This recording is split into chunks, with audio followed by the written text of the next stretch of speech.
Yung Spurs fan, ano bang trade rumors sa Spurs? At ano Mukhang ba? sinagot Ano na niya, may Boss Pao. bago ba?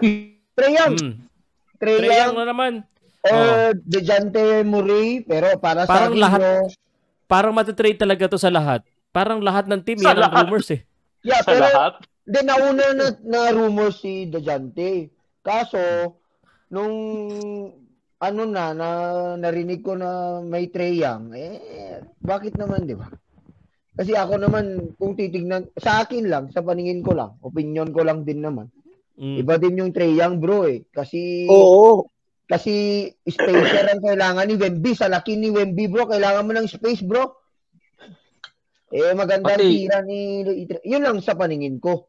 Pero Logo sa shot na yan si Trae Young, bro, di ba? Logo shot. So, ang At saka yan Trae Young being a Coach Pop, naghahanap siya ng malala Tony Parker na mas ahead pa kay Tony Parker. So, one of the pa rin yan si Trae Young. So, magandang additional yan, lalo yung set of the play, lalo sa laki ni Wemby. Kailangan matalino talaga yung point guard na makakapag-ano dyan kay Wemby. Mga boss, iba yung Tony Parker sa Trae Young, iba yon, magkaiba. Pero ewan ko, baka pwede. Pwede. Magaling din Trae Young. Yeah, magaling din. Pwede. Kaya nga sabi ko pwede. Ang tanong mga sir, gusto ba ni Papa Beach yung laruan ni Trae Young na ISO? Yun ang magandang tanong mo, Boss Mark. Ano lang dyan, bro. Kung at least si Trae Young, ang magandang tanong yan, pero... Diba less dribble nga si Papa Beach?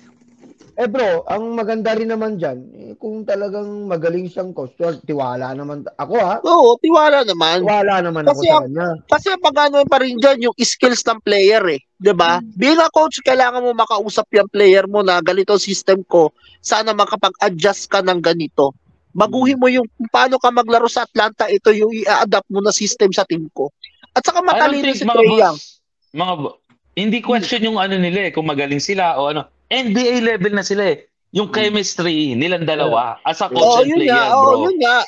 Bilang relationship, alam naman natin kung paano mag-approach yan si Greg Popovich. So, sa tagal ba naman na dumaan na player dyan, ang dami na dumaan at naging mukha talaga ng NBA, di ba? Kaya, ano yan. Pero si Rodman, dumaan dyan, bro. Wala na. Wala si Rodman, di ba? No, nagwala. Pero you would also question this kasi syempre kung sa boxing may styles makes fight. May mga kanyang style at asset ang players at saka coaches. Tama. There's really a question with regards to kung saan magaling si Trae Young at saan anong klaseng sistema ni sa tingin mo ba Popovich? Ni Popovich.